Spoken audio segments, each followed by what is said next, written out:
हाय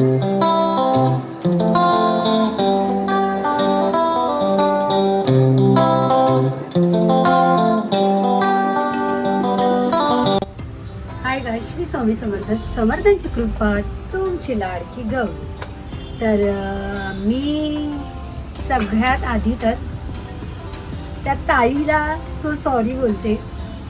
actually त्या ताईचं असं होतं, मला असं सांगायचं होतं, म्हणजे त्या ताईला असं बोलायचं होतं की तुमचं कंटेंट छान असतं, तुम्ही जे करता ते छान असतं, पण तुम्ही ज्या जेवणाच्या रेसिपी टाकतात त्याचे व्ह्यूज तुम्हाला छान असतात. तर तुम्ही ह्या सगळ्या गोष्टी करताय छानच आहे, पण तुम्ही रेसिपी पण टाका, कारण की लोकांपर्यंत ते पोचता, लोक ट्राय करतात आणि तुम्ही छान असे बनवता, म्हणून मी तुम्हाला सांगितलं. तर ताई सो सॉरी, माझा उद्देश तसा नव्हता. मला असं वाटलं की असं बोलावं, चुकीचं बोलली मी, पण सो सॉरी. आणि आता मी सुरुवात करते आणि जे तुम्ही मला जे सांगितलं त्याच्यावरती मी थोडासा अभ्यास केला आणि मी आता परत एकदा त्या रुटीनवर लागते. ॲक्च्युली ना हे सगळं माझ्यानं होत नव्हतं, म्हणजे कारण की माझं शेड्यूल खूप बिझी आहे, पण त्यातूनही मी विचार केला की मी परत छोटंसं का होईना, पण मी परत चालू करणार आहे. तर श्री स्वामी समर्थ. आणि चला मग भेटूया आपण. आज मी बनवणार आहे छोटीशी, आम्ही गावी जातो आमच्या. मी तुम्हाला तर माहिती आहे, मी देवरूखमधली आहे, रत्नागिरी. तर आमच्या घरी सकाळी काळा चहा, आंघोळ करून झाल्यावरती आम्हाला काळा चहा भेटतो, मग आम्ही काळा चहा पितो. आणि त्याच्यानंतर थोड्या वेळानंतर आम्ही नाश्ता, तर तांदळाची छान अशी गरम गरम चुलीवरची भाकरी आणि ही चटणी मिरचीची. तर तुम्ही आज बघू शकता, तर मी आज ती मिरचीची चटणी तुम्हाला दाखवणार आहे. तर भाकरी बरोबर फार सुंदर आणि अप्रतिम, माझ्या तोंडाला तर पाणी आलेलं आहे. तर आज आपण ती चटणी बघूया. माझ्या गावची फेवरेट चटणी आहे, आमच्या गावच्या घरी ही नेहमी असते. आणि तुम्ही ही मी आता थोडंसं करते आहे, कारण की मला एक तुमच्यापर्यंत पोचवायचं आहे की ती चटणी कशी बनते. तर चटणीला लागणारं साहित्य आहे, शंकेश्वरी मिरची आहे, मी त्यातल्या बिया काढलेल्या आहेत, थोडेसे लसूण घेतलेले आहे, शेंगदाणे आहेत आणि अख्खे धने आहेत. तर मी छान असा तवा ठेवलेला आहे गॅसवरती. आता मी ही मिरची आणि शेंगदाणे आणि धने हे छान असे थोडेसे भाजणार आहे. हे जर तुम्ही भाजून ठेवलं तर 6 महिने तुम्ही स्टोरेज करू शकता. ह्याच्यामध्ये कोथिंबीर टाकली तर ती जास्त दिवस राहत नाही, आणि कोथिंबीर टाकल्यावर सुद्धा अजून छान टेस्ट येते. पण मी कोथिंबीर स्किप केलेली आहे, कारण की ही चटणी तुम्ही 6 महिने खाऊ शकता. सुक्की आणि फुसफुशीत होते. तुम्ही बघा, तुम्हाला ती दाखवेनच मी वाटल्यानंतर. पण आता मी जरा स्टार्ट करते आहे मिरची भाजायला. तर तवा माझा छान असा गरम झालेला आहे, त्याच्यावर आता मी तर ही मिरची छान अशी भाजणार आहे. मिरची भाजून घेणार आहे, कारण की मी जसं तुम्हाला सांगितलं आहे 6 महिने आपण स्टोरेज पण हे करू शकतो. तर मी आता हे थोडंसंच घेतलेलं आहे, माझ्याकडे आता थोडीशी अवेलेबल होती मिरची म्हणून मी तेवढंच घेतलेलं आहे. पण अर्धा किलो मिरची आणि अर्धा किलो शेंगदाणे आणि थोडेसे पाव किलो असे थोडेसे कमी असे धणे आणि लसूण छान असे घेतले. तर तुम्ही ही 6 महिने हे चटणी स्टोर करू शकता आणि वापरू शकता. तर असं मी आता बघा, तुम्ही छान थोडासा गॅस स्लो होता, मी थोडा फास्ट केलेला आहे. छान आता मी मिरची थोडीशी भाजून तेलात का नाही भाजायची? तेलात नाही भाजायची आहे, हे असं सुक्कच. जेही मी आता शेंगदाणे धणे आणि ही मिरची तेलात नाही भाजायचं, आपल्याला असंच थोडंसं गरम करायचं. आणि कारण की आपण 6 महिने म्हणजे आपण तेवढा स्टोरेज करतो, जेवढं तुम्ही ठेवू शकता तेवढं. पण मला असं वाटतं ही एकदा बनवल्यानंतर एवढं स्टोरेज करण्याची म्हणजे राहणारच नाही, खूप छान लागते ही. आणि सकाळच्या न्याहारी बरोबर आम्ही तरी तांदळाची भाकरी आणि ही चटणी त्याच्यावरती घेऊन खातो, खूप छान लागते. तर तुम्ही खरंच एकदा ट्राय करा. आम्ही तर आमच्या गावी सकाळचा न्याहारी आम्ही अशी भाकरी आणि चटणी करतो छान अशी. तर तुम्ही बघू शकता आता मिरची थोडीशी गरम बघू झाली आहे, थोडी अशी कुरकुरीत झाली आणि त्याला स्मेल सुद्धा येतोय, खोकला येतोय, शर्विल खोकतोय. तर मिरची मी थोडीशी आता भाजलेली आहे, तर आता ही मी काढून घेते. वेगवेगळ्या भाजत का? हा, एकत्र आपण भाजलं की कळणार नाही.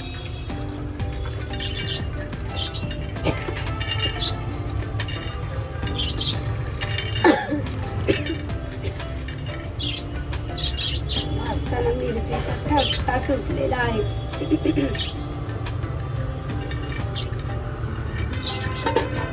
आता हे थोडे शेंगदाणे, त्या शेंगदाण्याच्या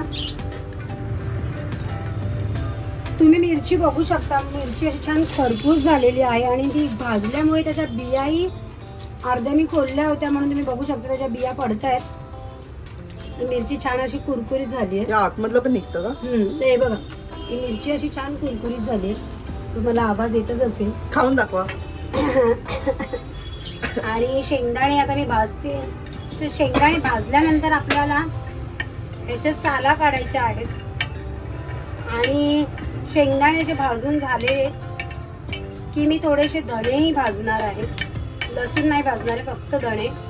शेंगदाणे तुम्ही बघू शकता छान असे भाजलेत, शेंगदाणे फुटायला लागलेत. अच्छा, अजून एक म्हणजे ही तुम्ही अशी पारंपरिक बनवताय की काय असं ऍड वगैरे करता? नाही, आमच्या गावी ही चटणी खूप आवडीने आम्ही खातो, तर मला असं वाटलं की माझ्या फॅमिलीला ही चटणी दाखवावी. सोपी आणि खूप छान, छोटीशी छान अशी एकदम सुटसुटीत ही रेसिपी आहे. म्हणून मी असं विचार केला की ही तुमच्याबरोबर पण शेअर करावी आणि तुम्ही खरंच ट्राय करून बघा. ही चटणी खूप सुंदर होते. तर मी आता हे धने पण, माझा तवा छान असा गरम होता म्हणून माझे धने सुद्धा छान असे भाजलेले आहेत. तर तुम्ही धण्यांचा कलर बघू शकता, चेंज झालेला आहे. हा बघा. तर आता मी तवा बंद करते गॅस आणि अशा प्रकारे माझं हे सगळं भाजून झालेलं आहे. त्यामुळे आपण भेटूया वाटण. छान अशी चटणी झाल्यानंतर वाटा आधी. हो, वाटल्यावर दाखवू ना. तर परत एकदा मी तुमच्या समोर आलेली आहे आणि आता बघू शकता तुम्ही मिक्सरचं भांडं मी जरा छान असं धुतलं होतं, वापरलं होतं म्हणून मी ते छान असं धुवून त्याला सुक्क केलेलं आहे छान पुसून, कारण की ह्याच्यात आपल्याला काही पाणी वगैरे वापरायचं नाही. आणि तुम्ही बघू शकता मी जे मिरचीचं तुम्हाला सांगितलं त्याच्या बिया अर्ध्या इथे पण पडल्या आहेत. त्याच्यातले मी धणे घेते काढून. बिया आहेत, बिया पण टाका. मग नको, मला ऍक्च्युली स्टोन आहे त्याच्यामुळे मी त्या बिया घेत नाहीत. आणि तुम्ही धण्यांचा कलर सुद्धा बघितला असेल, असा चेंज झालाय छान. आता मी त्याच्यामध्ये धणे, मिरची, लसूण आणि हे आपले शेंगदाणे, शेंगदाण्याच्या साला काढून घेतलेले आहे. आता आपल्याला छान असं ह्याच्यामध्ये थोडंसं मीठ घालणार आहोत आपण. तुम्ही बघू शकता असं मीठ घातलंय मी. लक्ष ठेवा नाही तर खारट होईल. आणि हल्ली काय माहिती काय झालंय, पाटावर चांगली लागते ना. हो, माझं जेवण खार होत आहे तर मी थोडं तर कमी घेतलेलं. तर मी ह्याच्यामध्ये घेतलेलं आहे शंकेश्वरी मिरची, धणे, लसूण आणि शेंगदाणे आणि मीठ. तर आता हे आपण वाटण करूया. तुम्ही बघू शकता त्याचा जो सुगंध आहे तो एवढा छान येतोय.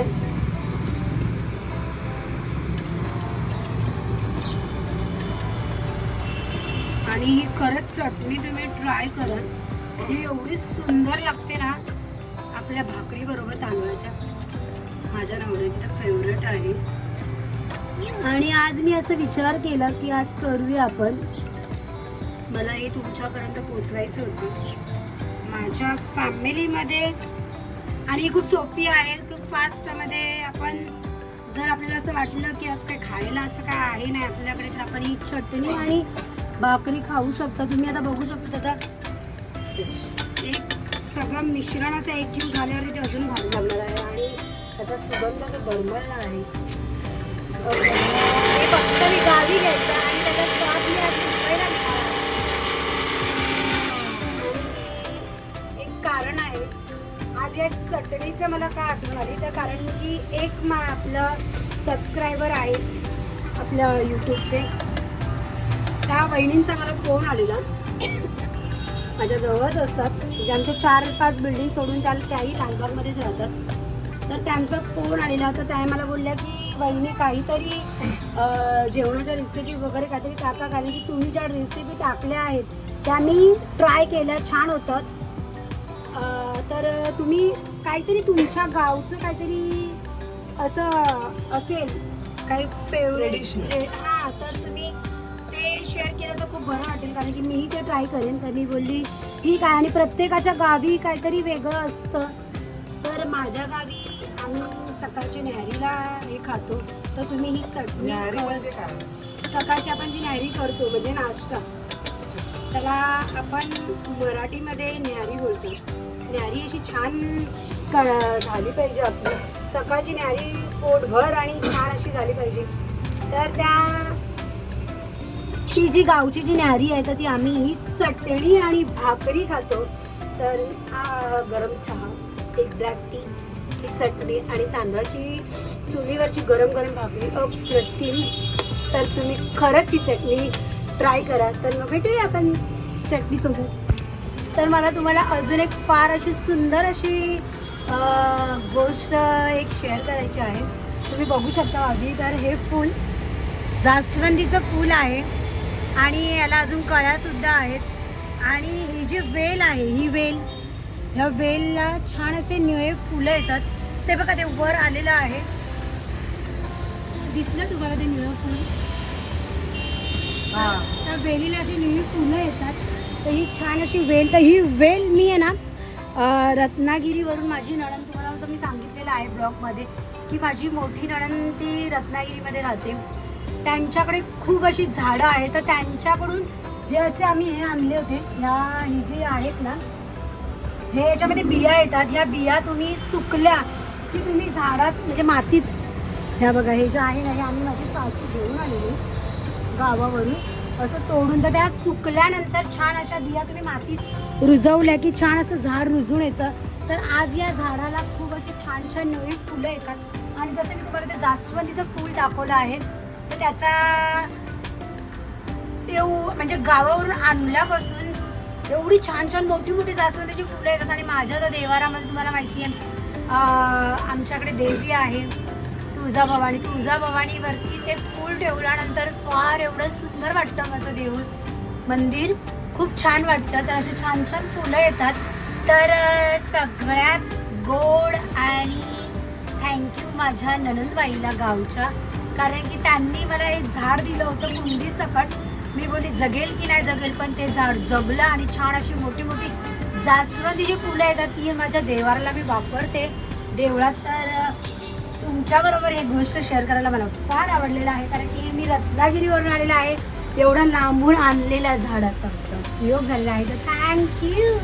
बघा, आजीना काहीतरी सांगाल, बोला. गावची चटणी बनवले खारी.